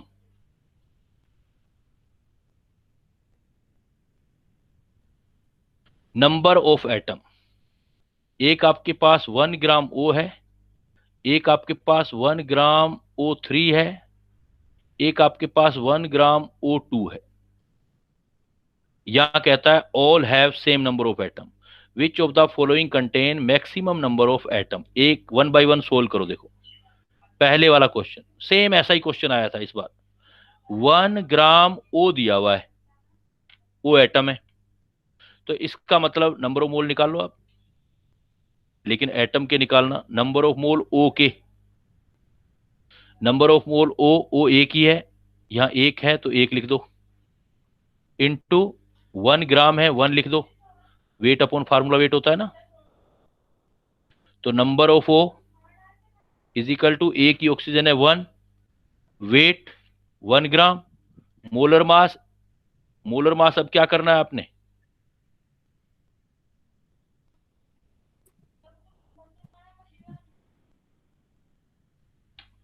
मान लो ऑक्सीजन दिया तो सीधा ही करो आप, नंबर ऑफ ओ निकाले पहले, ऊपर वाला फिर कंफ्यूज हो जाओगे। 1 ग्राम है तो हमारे पास फार्मूला है वेट अपॉन फार्मूला वेट, तो वेट कितना है बेटा 1 ग्राम, और ऑक्सीजन, एक ऑक्सीजन का वेट कितना होता है 16, तो ये आ गया, इतना मोल आ गया पहले वाला। दूसरा करो बी दिया उसने 1 ग्राम O2 O3, तो पहले नंबर ऑफ O3 निकालोगे आप, O3 मोलिक्यूल है, number of O3 is equal to weight upon formula weight, तो वेट कितना आ गया 1 ग्राम, फार्मूला वेट 16 3 जा 48 मोल, लेकिन उसने हमसे एटम पूछा है तो 100 NO कितना आ जाएगा उसका 3 टाइम 3 लगा हुआ है, तो 3 इंटू 1/48 मोल, क्योंकि ये तो अभी हमने जो नंबर पहले निकाले हैं वो तो ओजोन के निकाले हैं O3 के, हमें ऑक्सीजन एटम चाहिए, तो एक ओजोन में 3 होते हैं पार्टिकल, तो 3 से मल्टीप्लाई कर दिया। तीसरा पार्ट लिया इसका हमने, थर्ड पार्ट सी पार्ट, वो था 1 ग्राम O2, तो नंबर ऑफ मोल निकाले आपने, एन कर दो, O2 number of mole is equal to given weight 1 upon formula weight 32, लेकिन हमें तो एटम चाहिए, नंबर ऑफ एटम्स क्वेश्चन में है, तो NO निकालना है, तो ऑक्सीजन के एटम एक O2 में 2 होंगे, तो 2 इंटू 1/32, तो आंसर देखो क्या आएगा, which of the following contain maximum number of atom, तो आंसर आ गया सेम आ गया, देखो इसमें भी 1/16 मोल आ गए, इसको भी काटोगे तो 16 आ जाएंगे, इसको भी काटोगे तो 1/16 आ जाएंगे, सेम आ गया।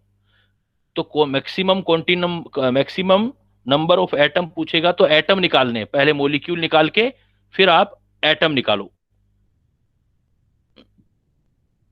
एटम पूछ रहा है तो एटम पर आपको चलना पड़ेगा।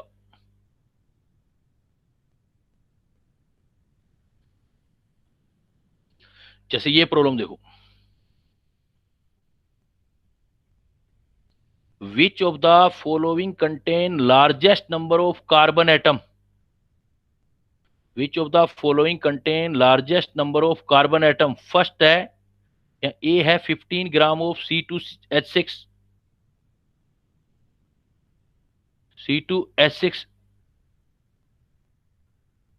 और दूसरा जो दिया हुआ है वो दिया हुआ है आपको 13.4 ग्राम ऑफ Na2C2O4 बी वाला, और सी वाला दे रखा है 35 ग्राम ऑफ C5H10, और डी दे रखा है 72 ग्राम ऑफ C6H12O6, और उसने अपने को प्रॉब्लम दिया है कि which of the following contain largest number of carbon atom, तो देखो 1 बाई 1 सोल्व करोगे, फिर ए हमें दिया 15 ग्राम ऑफ C2H6, पहले तो नंबर ऑफ मोल C2H6 के ही निकालो,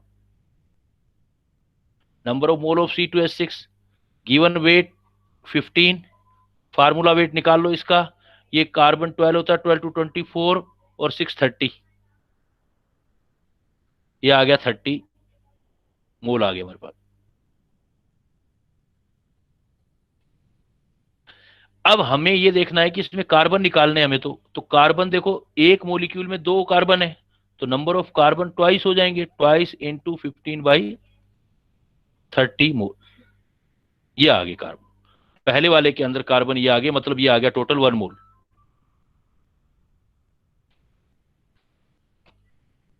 दूसरा केस देखो बी, सेकंड कह रहा है कि 13.4 ग्राम Na2C2O4, तो पहले Na2C2O4 के निकाल लेते हैं अपने, तो नंबर ऑफ मोल निकालो इसके Na2C2O4, तो गिवन वेट 13.4 और डिवाइडेड बाय टोटल का सम लगाओ, मोलर मास निकालोगे तो टोटल का सम जो आएगा वो निकालोगे आप, तो कितना सम आएगा देखो 134 134 ही आएगा। अब 134 आ गया, फिर देखो कार्बन देखने तो कार्बन कितने हैं उसके अंदर, इसमें 2C हैं तो डबल हो गए कार्बन, तो ट्वाइस इंटू, तो ये आ गया 0.2 मोल।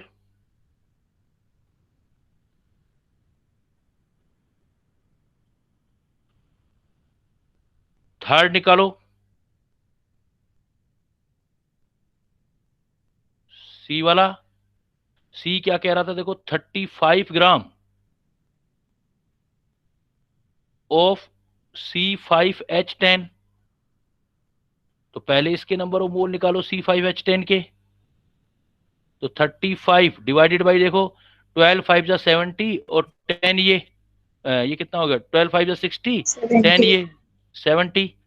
लेकिन एक एक इस मोल एक मोलिक्यूल में कार्बन तो 5 है, तो 5 टाइम्स कार्बन हो जाएंगे इसमें से, तो 5 इंटू 35/70, तो ये हो गया 2.5 मोल। और डी वाला देखो लास्ट वाला, उसने दिया था 72 ग्राम ऑफ C6H12O6। तो इसमें निकालोगे बेटा तो नंबर ऑफ मोल ऑफ, पहले निकालो C6H12O6, गिवन वेट हो गया 70 और ये टोटल हो गया 180।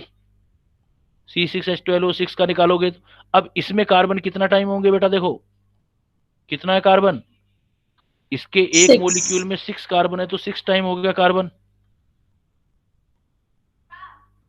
तो ये तो हो गया 6 3 जा 18, और ये हो गया 3 से 3 2 जा 6, 3 4 जा 12। तो नंबर ऑफ कार्बन कितना आ गया बेटा देखो, 2.4 मोल। तो आपको ये देखना था कि which of the following contain largest number of carbon atom, जिसमें कार्बन के मोल ज्यादा होंगे एटम भी ज्यादा हो जाएंगे। तो देखो कौन सा ऑप्शन आ गया हमारे पास, तो सबसे ज्यादा किसमें आ गया, सबसे ज्यादा देखो ये 2.5 मोल सबसे ज्यादा, फिर ये 2.4 मोल, तो सबसे ज्यादा हुए सी में, फिर आए आपके डी में, फिर आए आपके ए में 1 मोल, और सबसे कम आपके हुए बी में। ज्यादा मुश्किल क्वेश्चन करेगा तो ऐसे अरेंजमेंट पूछ लेगा, ये सीक्वेंस बताओ, तो BADC, इस टाइप से हम नंबर ऑफ जो है वो कैलकुलेट कर सकते हैं।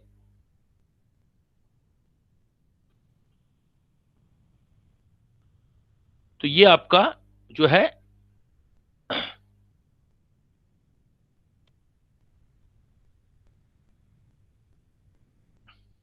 एक इसी टाइप का प्रॉब्लम देखो, जैसे मैंने ये नंबर दिया आपको, क्वेश्चन दिया, which of the following occupy greater volume under the similar condition of pressure and temperature, which of the following occupy greater volume. तो अब एक बात आपको ध्यान रखनी है, वॉल्यूम की बात कर रहा है तो एटम नहीं होंगे, गैसेज होंगी ये। उसने लिख दिया 6 ग्राम ऑक्सीजन, तो फर्स्ट देखो 6 ग्राम ऑक्सीजन, दूसरा हो गया 0.98 ग्राम हाइड्रोजन, तीसरा हो गया 5.25 gram of nitrogen, 1.32 gram of helium. तो 4 गैसेज इज इक्वल टू, हमें पता है 4 गैसेज, जब कोई गैस आएगा तो PV is equal to NRT. तो हमें ये देखना है कि ग्रेटर वॉल्यूम किसका है, वॉल्यूम किसका ज्यादा होगा, जिसका नंबर ऑफ मोल ज्यादा होंगे, नंबर ऑफ मोल ज्यादा होंगे तो वॉल्यूम अपने आप ज्यादा आ जाएगा। तो हम number of mole, mole concept use कर सकते हैं हम। तो मोल कंसेप्ट देखो 1/1 यूज करो आप, किसमें ज्यादा आता है,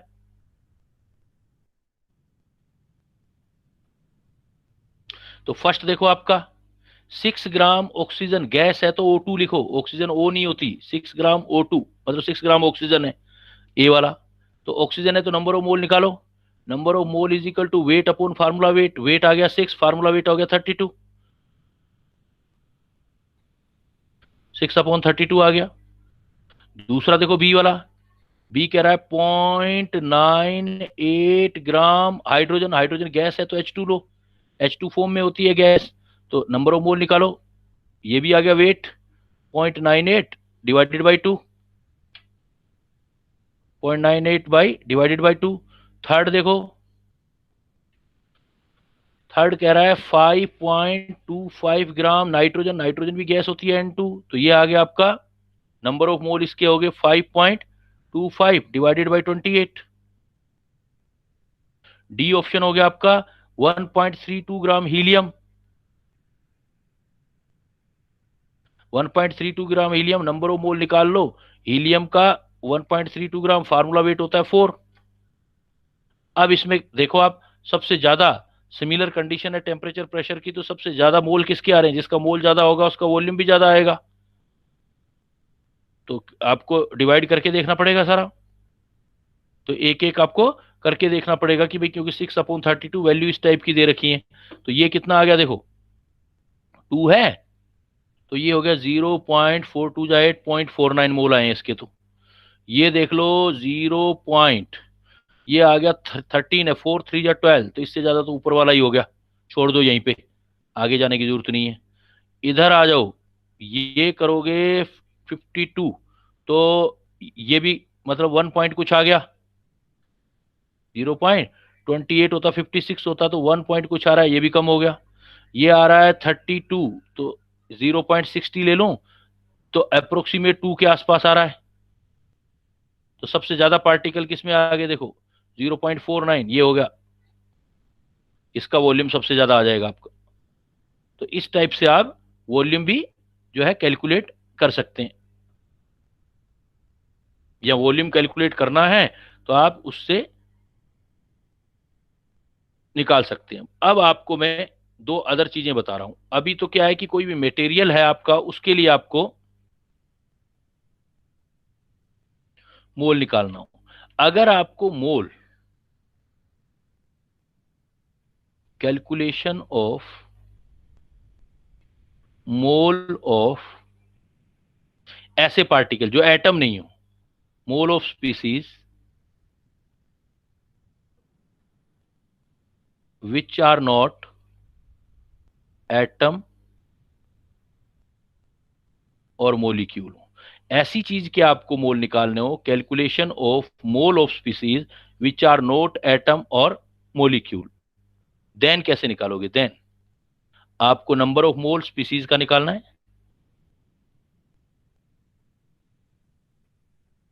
आप उसका गिवन वेट रखो, जिस भी यूनिट में रखना चाहते हो गिवन वेट, सपोज ग्राम में रखना चाहते हो, डिवाइडेड बाय आप वेट ऑफ वन स्पीसीज रखो,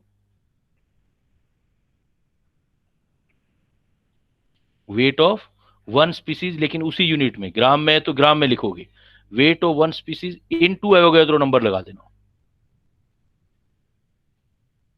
अगर आपके पास एटम या मोलिक्यूल नहीं है तो आप एटॉमिक वेट या मोलिकुलर वेट से डिवाइड नहीं कर सकते बेटा आप, अगर आपके पास ये नहीं है तो आप एटॉमिक वेट या उससे डिवाइड नहीं कर सकते आप। तो अगर आपके पास एटॉमिक वेट मोलिक्यूलर वेट से डिवाइड नहीं कर सकते, तो फार्मूला ये याद रखना, आप किसी भी स्पीसीज के मोल निकालना चाहते हो, मोल ऑफ स्पीसीज, बट वो क्या होनी चाहिए, एटम नहीं होनी चाहिए, आर नॉट एटम और मोलिक्यूल, तो क्या होनी चाहिए, मोल ऑफ स्पीसीज, स्पीसीज जैसे इलेक्ट्रॉन है, प्रोटॉन है, न्यूट्रॉन है, या कोई भी स्पीसीज, और मैं कोई चीज कह दूं, मैं कह दूं बनाना है, बनाना के मोल निकालो, मैंगो के मोल निकालो, तो ये एटम या मोलिक्यूल नहीं है। तो ऐसे केसेस में क्या लिखोगे, mole of species is equal to given weight, जिस भी यूनिट में, ग्राम में लेना चाहते हो you can take in gram, और किलोग्राम में लेना चाहते हो you can take in kilogram, but weight of one species भी उसी यूनिट में ले लेना, इनटू एवोगैड्रो नंबर कर देना, इनटू एवोगैड्रो नंबर। कैसे, जैसे मैंने ये प्रॉब्लम दिया आपको, मैंने आपको ये प्रॉब्लम दिया,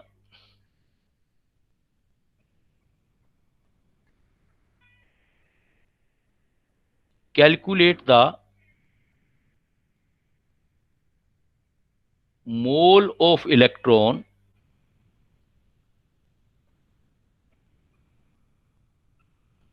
in its 1 kg weight, electron का 1 किलो वेट है, उसमें इलेक्ट्रॉन के मोल कितने होंगे। तो अब बेटा ये फार्मूला नहीं लगाओगे आप, क्योंकि आपने अगर ये फार्मूला लगा दिया आप कहोगे सर मैं ये लगा देता हूं, number of mole is equal to given weight upon formula weight, molecular weight. तो मोलिकुलर वेट इलेक्ट्रॉन का थोड़ी होता है, इसलिए क्या फार्मूला लगाओगे अब, number of mole of electron is equal to given weight divided by, ये गिवन वेट होना चाहिए, divided by weight of one species, जो भी आप स्पीसीज देख रहे हो, इनटू एवोगैड्रो नंबर कर दोगे, ये फार्मूला लगाओगे आप। Number of mole of electron is equal to given weight divided by weight of one species into Na। तो कैलकुलेशन करो, देखो बेटा कितना आएगा फिर अब इलेक्ट्रॉन के केस में। तो नंबर ऑफ इलेक्ट्रॉन, तो वेट गिवन है, वेट का देखो 1 kg, केजी में रखना चाहते हो केजी में रख लो, 1 kg, तो नीचे भी वेट केजी में रख देना। तो वेट ऑफ वन स्पीसीज, तो आपको पता होना चाहिए बेटा वेट ऑफ वन इलेक्ट्रॉन 9 कितना होता है, 9.1 इंटू 10⁻³ केजी। 31 तो ये भी केजी में, ऊपर भी केजी में रख दो, कोई दिक्कत नहीं है। 2.1 इंटू 10⁻³ केजी, बट इंटू किससे मल्टीप्लाई कर दोगे आप, Na से। Na मतलब 6.02 into 10⁻23 0.02 इंटू 10⁻23, ये इलेक्ट्रॉन के वोट। तो इलेक्ट्रॉन, प्रोटॉन, न्यूट्रॉन, मतलब अदर देन एटम या मोलिक्यूल आ जाए तो आपको ध्यान रखना है ये फार्मूला यूज करना, ऐसे फार्मूले यूज करने हैं। बट वो डायरेक्ट अगर आपसे इलेक्ट्रॉन के मोल पूछे तब आपने इसको यूज करना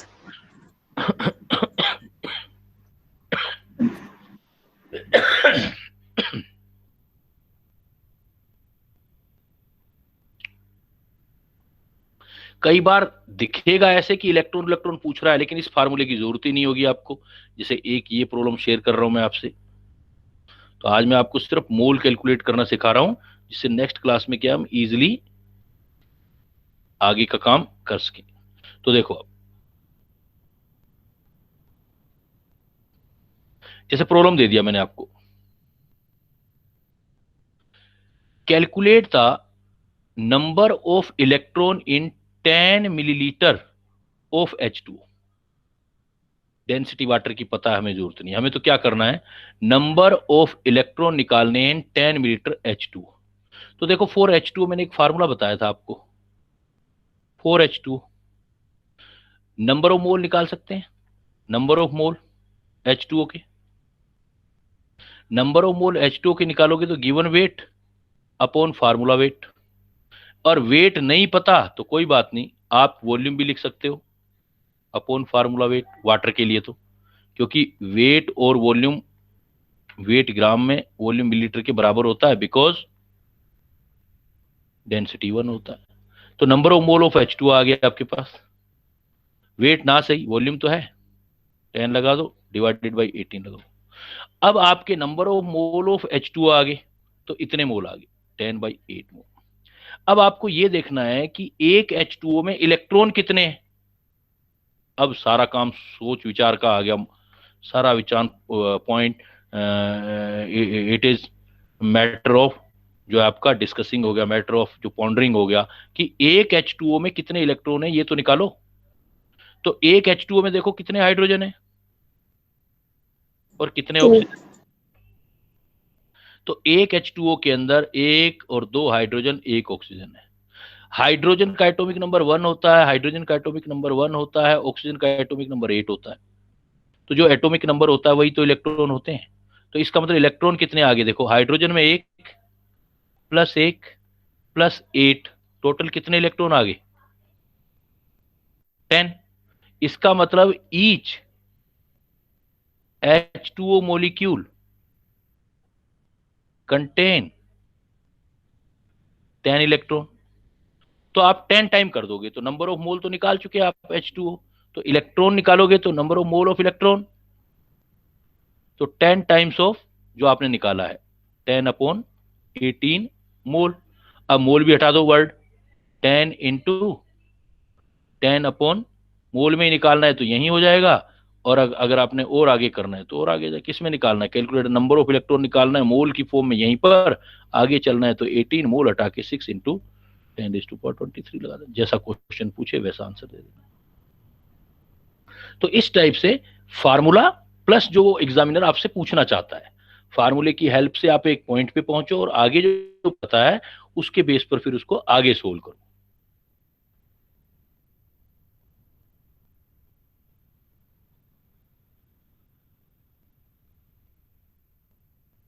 यहां एक पॉइंट मैं लिख रहा हूं कि अगर किसी एटम के आगे ग्राम लगा हो, जैसे कुछ लिखा हो ग्राम एटम, तो इसका मतलब भी मोल होता है। एटम के आगे ग्राम लगा हो तो मोल ही होता है। या मोलिक्यूल के आगे ग्राम लगा हो, ग्राम मोलिक्यूल, तो इसका मतलब आप वो मोल हैं। मोलिक्यूल के आगे ग्राम लिखा हो तो इसका मतलब मोलिक्यूल नहीं है, नंबर नहीं है, फिर मोल है। एटम के आगे ग्राम लगा है तब भी वो मोल है। जैसे मैं लिख लूं 1 एज एग्जांपल, मैं लिख देता हूं बेटा 1 ग्राम एटम हीलियम, तो मैंने ग्राम एटम हीलियम कह दिया ना, तो इसका मतलब कितने हीलियम हो गए बेटा? ग्राम एटम का मतलब क्या हो गया? मोल। तो आप बोलोगे 1 मोल हीलियम। तो मोल सोल्व करना चाहो तो आगे सोल्व हो जाएगा फिर वो। तो जहां ग्राम लगाओ, जैसे मैं लिख दूं 1 ग्राम मोलिक्यूल CO2, तो मोलिक्यूल के आगे ग्राम है तो आप इसको बोलोगे 1 मोल CO2। तो कई बार ऐसे छोटे छोटे से पॉइंट आ जाते हैं, तो ग्राम आगे लगाओ तो मोल आपने उसको कंसीडर करना है।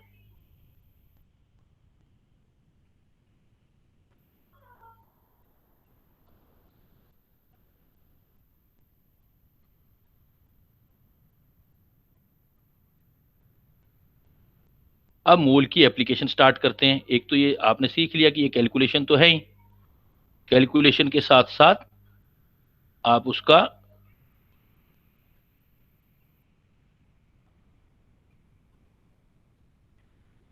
कुछ एप्लीकेशंस कर सकते हो। किस टाइप का एप्लीकेशन? जैसे इंपेरिकल फार्मूला, मोलिकुलर फार्मूला, इस टाइप की चीज निकालनी हो आपको।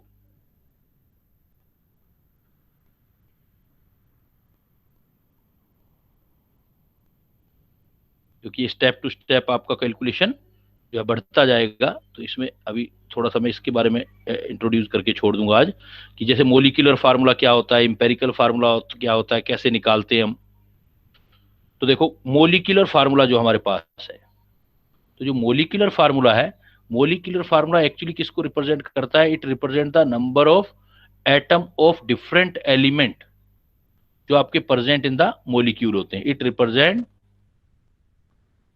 Number of atoms of different element present in the molecules. जैसे मान लो आप कहते हो ग्लूकोज, तो ग्लूकोज कह दिया तो ग्लूकोज C6H12O6, ये फार्मूला अगर लिख दिया तो ये ग्लूकोज में एक्चुअल में डिफरेंट एलिमेंट के जो एटम प्रेजेंट है उसको रिप्रेजेंट कर रहा है। कार्बन 6, हाइड्रोजन 12, ऑक्सीजन 6 हो रहा है, इसको रिप्रेजेंट कर रहा है। जैसे मैं लिख दूं एसिटिलीन, तो एसिटिलीन है C2H2, तो ऐसा फार्मूला है C2H2, तो इसमें एक्चुअल नंबर को रिप्रेजेंट कर रहा है। जो एक्चुअल नंबर को रिप्रेजेंट करता है उसको हम बोलते हैं मोलिकुलर फार्मूला। आइसोस्टर्स, ये मैं आपको बता चुका एटॉमिक स्ट्रक्चर में कि जब नंबर ऑफ इलेक्ट्रॉन और नंबर ऑफ एटम दोनों सेम होते हैं तो उनकी स्ट्रक्चर भी सेम होती है, तो उसको हम आइसोस्टर बोलते हैं, आइसोस्टर। अब एक मोलिकुलर फार्मूला होता है बेटा, एक होता है इंपेरिकल फार्मूला। इंपेरिकल फार्मूला क्या होगा कि एक्चुअल फार्मूला नहीं बताएगा, वो आपको सिंपलेस्ट रेशियो बताएगा। तो it represents the simplest whole number ratio of atom of different element present in the molecule. ये सिंपलेस्ट रेशियो नहीं बताएगा, ये आपको सिर्फ उसका ये सिंपलेस्ट रेशियो बताएगा, एक्चुअल नंबर नहीं बताएगा। जैसे मैंने अभी बताया ग्लूकोज, अभी आपने एग्जांपल लिया ग्लूकोज का, तो अगर आप देखोगे ग्लूकोज, कुछ सब्सटेंस लिख रहा हूं, सब्सटेंस ग्लूकोज, फ्रक्टोज,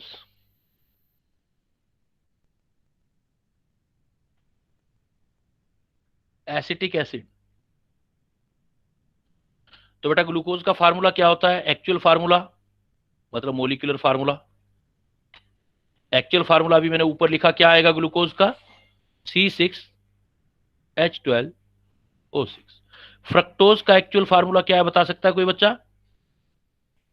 फ्रक्टोज का एक्चुअल फार्मूला, अभी 12th करके आए हो, अभी एग्जाम दे के आए 12th का। फ्रक्टोज का फार्मूला C6H12O6. सेम है बेटा, C6H12O6। ये जो दोनों डिफरेंट कंपाउंड हैं जिनके मोलिकुलर फार्मूला सेम है लेकिन कंपाउंड डिफरेंट हैं, तो इसको हम बोलते हैं आइसोमर। तो ग्लूकोज और फ्रक्टोज आपस में आइसोमर है। एसिटिक एसिड का फार्मूला बता सकते हो बेटा, एसिटिक एसिड का? CH3COOH। ये होता है। अगर मैं इसको कंबाइन फॉर्म में लिखूं तो 2 कार्बन, 4 हाइड्रोजन और 2 ऑक्सीजन। अब मैं इसका इंपेरिकल फार्मूला लिखना चाहता हूं। इंपेरिकल फार्मूला मतलब सिंपलेस्ट रेशियो निकालना चाहता हूं। तो सिंपलेस्ट रेशियो देखो, 6 1 जा 6, 6 2 जा 12, 6 1 जा 6, 6 1 जा 6, 6 2 जा 12, 6 1 जा 6, 2 1 जा 2, 2 1। तो ग्लूकोज का सिंपलेस्ट फार्मूला क्या आ जाएगा बेटा? CH2O। तो इंपेरिकल फार्मूला ग्लूकोज का आ गया CH2O। फ्रक्टोज का निकालोगे तो CH2O. CH2। और एसिटिक एसिड का निकालोगे तो इसका भी CH2O. CH2। तो इसका मतलब इंपेरिकल फार्मूला, ये तो ठीक है, एक छोटी सी डेफिनेशन है, वो तो आइडिया है ही कि जो सिंपलेस्ट रेशियो बताते हैं वो इंपेरिकल फार्मूला होता है। तो जिनका इंपेरिकल फार्मूला सेम है वो आइसोमर भी हो सकते हैं, और ऊपर वालों के साथ एसिटिक एसिड तो आइसोमर नहीं है, क्योंकि एसिडिक एसिड का तो मोलिकुलर फार्मूला डिफरेंट है, ये तो नॉट आइसोमर। तो इसका मतलब एक बड़ा इंपॉर्टेंट इंफॉर्मेशन निकल के आ गया कि इंपेरिकल फार्मूला अगर सेम है तो वो क्या हो सकते हैं? if empirical formula of different compound are same, then they may or may not be Same molecule. Isomer.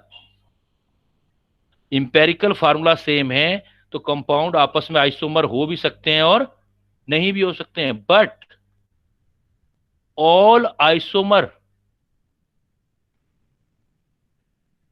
Have same empirical formula.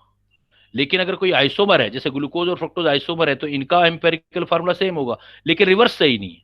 तो रिवर्स तो देखो, इसका भी इंपेरिकल फार्मूला तो इसका भी इन जैसा है, लेकिन ये उसका आइसोमर नहीं है। तो if empirical formula of different compound are same, तो इसका मतलब ये नहीं है कि वो आइसोमर है, वो आइसोमर हो भी सकते हैं और नहीं भी हो सकते आइसोमर। लेकिन अगर आइसोमर हैं तो उनका फार्मूला हमेशा सेम रहेगा। जब आप इंपेरिकल फार्मूला या मोलिकुलर फार्मूला निकालते हो तो empirical formula into molecular formula is equal to, हम एक नंबर लिख लेते हैं n। एक n नंबर को इंपेरिकल फार्मूला से मल्टीप्लाई कर देंगे तो मोलिकुलर फार्मूला आता है। और ये n नंबर आएगा कैसे? ये आएगा मास से बेटा। n कैसे निकालोगे ये वाला? तो जो मोलर मास है उसको इंपेरिकल फार्मूला मास से डिवाइड कर दो तो ये n आ जाएगा आपका। कैसे? देखो ऊपर वाला एग्जांपल ही ले लेते हैं। एज एग्जांपल अगर मैं ले लूं ग्लूकोज का मोलिकुलर फार्मूला क्या लिखेंगे बेटा?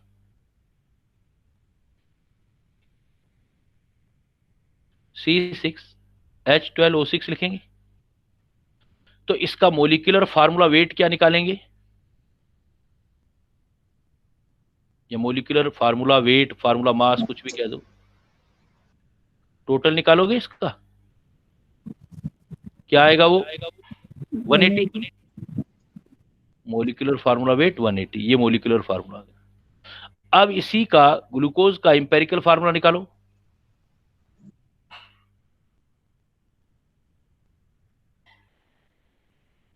तो इंपेरिकल फार्मूला निकालेंगे तो फार्मूला आएगा CH2O।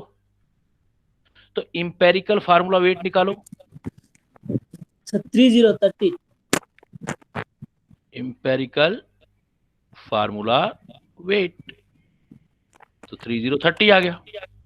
तो इस वैल्यू से एक नंबर निकालते हैं, इसको n बोलते हैं हम। तो n इज इक्वल टू होता है molecular formula wait divided by empirical formula weight. Molecular formula wait को इंपेरिकल फार्मूला वेट से डिवाइड करोगे तो एक नंबर आ जाएगा। तो ये नंबर देखो कितना आ गया अब आपका 6।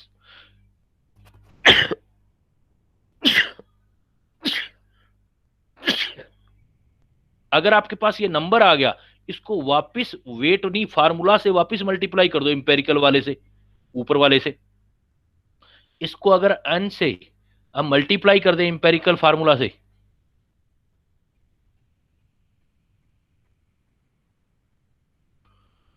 तो वापस हमारे पास मोलिकुलर फार्मूला आ जाएगा। तो 6 से करके देख लो, 6 CH2O C6H12O6। तो आप क्या करते हो, यही चीज जो है ऊपर हमने लिखी है जर्नल, कि भाई इंपेरिकल फार्मूला से मोलिकुलर फार्मूला या मोलिकुलर फार्मूला से हम इंपेरिकल फार्मूला कैलकुलेट कर सकते हैं। इवन हम मोल कंसेप्ट की भी हेल्प ले सकते हैं, लेकिन अभी जो है क्लास का टाइमिंग होने से मैं आज नहीं आपको बताऊंगा, नेक्स्ट क्लास में बताऊंगा। लेकिन आपको ये एक बार चीज दोबारा देख लेनी है, ये वाली क्या करना है, जो n को इंपेरिकल फार्मूला से मल्टीप्लाई करते हैं तो मोलिकुलर फार्मूला आता है। लेकिन ये मोलिकुलर फार्मूला जो आप निकालते हो, मोलिकुलर फार्मूला, वो n कहां से निकालोगे, इस तरीके से निकालोगे। n is equal to molar mass में इंपेरिकल फार्मूला मास का डिवाइड कर देते हैं। जैसे मैंने अभी नीचे ग्लूकोज वाला आपको एग्जांपल दिया है, उससे डिवाइड करके आप जो है वो निकाल सकते हो। तो क्लियर बेटा, एक बार रिवाइज मार दो, एक बार रिवाइज मार दो। मोल किस किस फार्मूले से कैलकुलेट कर सकते हो, स्टार्टिंग में मोल सीखा हमने, मोल किस किस से निकाल सकते हैं। सबसे बेसिक फार्मूले दो हैं, किस किस से निकालोगे मोल बेटा। Given number upon Avogadro number, हाँ बिल्कुल गिवन सही। वेट इन ग्राम हाँ, upon formula wait. Upon formula wait, सबसे बेसिक फार्मूला ये है। जब भी आपके पास आ जाए गिवन जिस भी स्पीसीज का निकालना है, तो गिवन नंबर हो या गिवन वेट हो, दोनों, और दोनों आपस में कंपेयर भी कर सकते हो। अगर आपके पास गैसेज आ जाए तो क्या एक और फार्मूला लगा सकते हो, वो कौन सा है बता सकते हो। गैसेज आ जाए तो मोल कैसे निकाल सकते हो आप गैसेज के केस में, एक फार्मूला बताया था मैंने।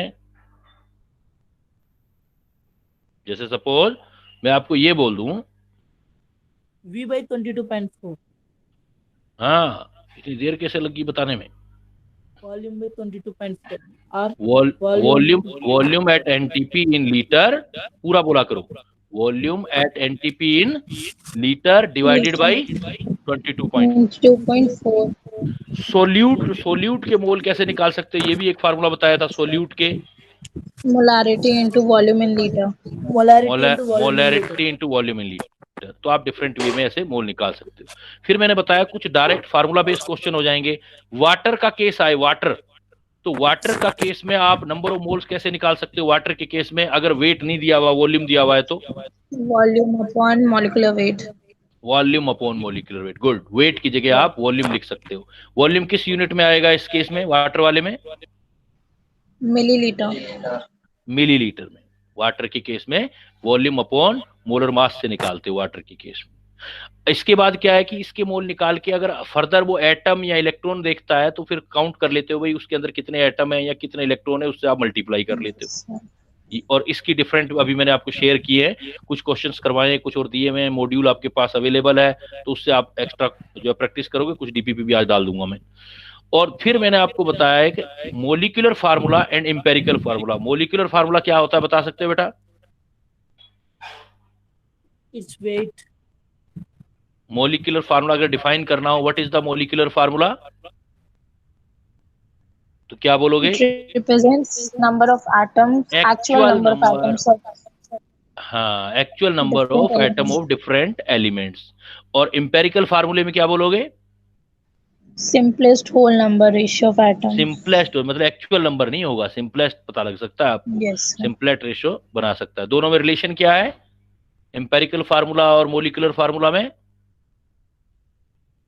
एक नंबर का मल्टीप्लाई करना पड़ेगा आपको, एक नंबर n होगा उसका मल्टीप्लाई करना पड़ेगा इंपेरिकल फार्मूला से, तो मोलिकुलर फार्मूला आएगा। और नंबर कैसे निकालोगे, molar mass upon empirical formula mass.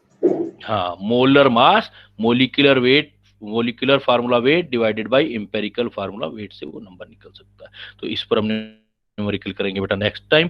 तो it is all about of today class. See you very soon for next lesson. Thank you. Thank you. Thank you बेटा।